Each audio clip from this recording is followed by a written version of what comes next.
Hi, Jim of Shiloh Kahal. Uh, just pondering,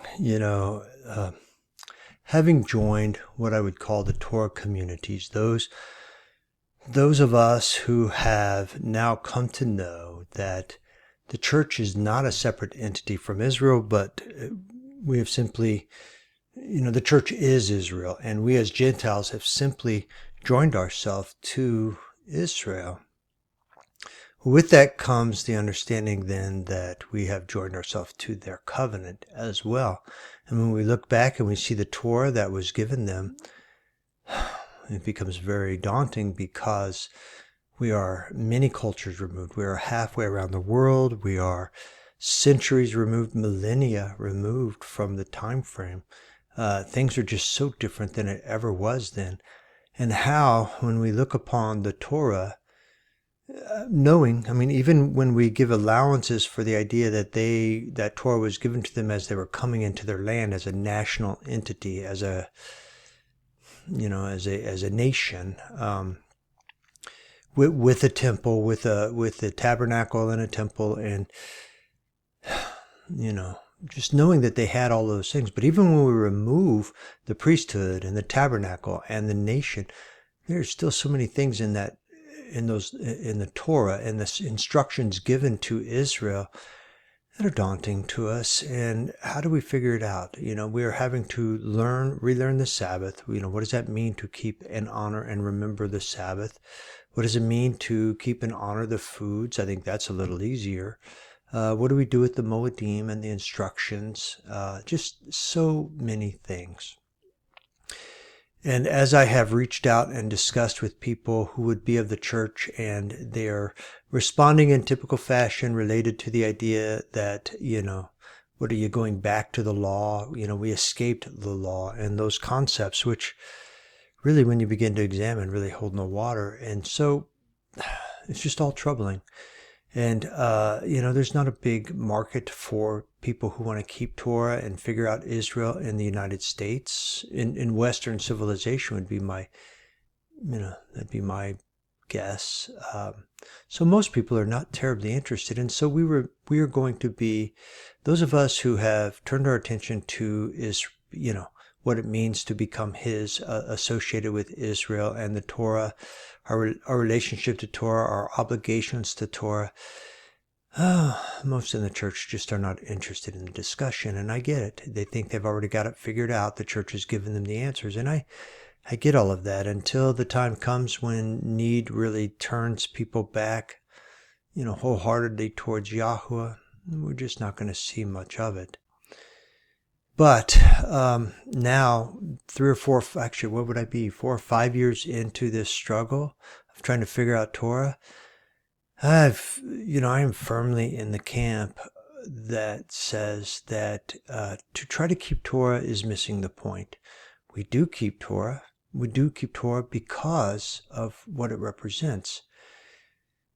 Because what seems good to me, what seems right as I study and immerse myself in Scripture and try to figure out what I'm called to do, the call to us is for us to pursue Him, to pursue our Father, to pursue Yahuwah. That is the call.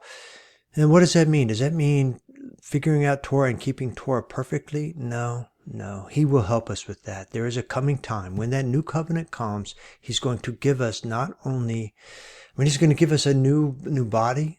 In the resurrection, we're going to get new bodies. We're going to get new hearts. We're going to get new capabilities. We are going to keep Torah just as we're called to do. Does He want us to try and strive to keep Torah now? I think so. But I think the larger issue in this season, in this time, is not so much how we keep Torah, whether we're successful keeping Torah, whether we can figure it out or not. I think what He's really after is our heart. What does it mean? If you really want Yahuwah, what are you willing to give up to it? How hard are you willing to try to figure it out? To employ Torah in an inconvenient world for doing that. Our success-failure rate is less important to Him than our desire to do so. I think about, as a parent, somebody who is raising a child,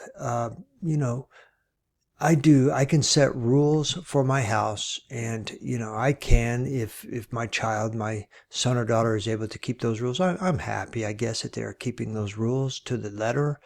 But what I'm really after is that heart that just means they're trying to, because they love their father, they love their parents, they love their mother and father, and they just want to do right. What does that mean to do right? Are they going to keep the laws of our household perfectly, the restrictions that we put down, the things that we put down perfectly? Probably not. It's hard for any person to succeed in that. But we as parents know the joy of what it means when a child seeks to do according to the things you think are important as a father. When they care enough about you as a father and a mother that they care to do what you ask them to do. This is the heart. This is the approach. This is what I'm getting from scriptures. The Father is calling to our hearts, not for us to walk perfectly in Torah. We're called to do Torah. We're supposed to strive. That's part of the struggle. We're striving to do Torah, which are really just his instructions, to figure out what his instructions are, both old and new instructions. But what he's really after is that heart that just says, Abba, Father, what do you call me to? Whatever you seek, whatever you're desiring, this is what I want to do. That's the heart he's after. And so,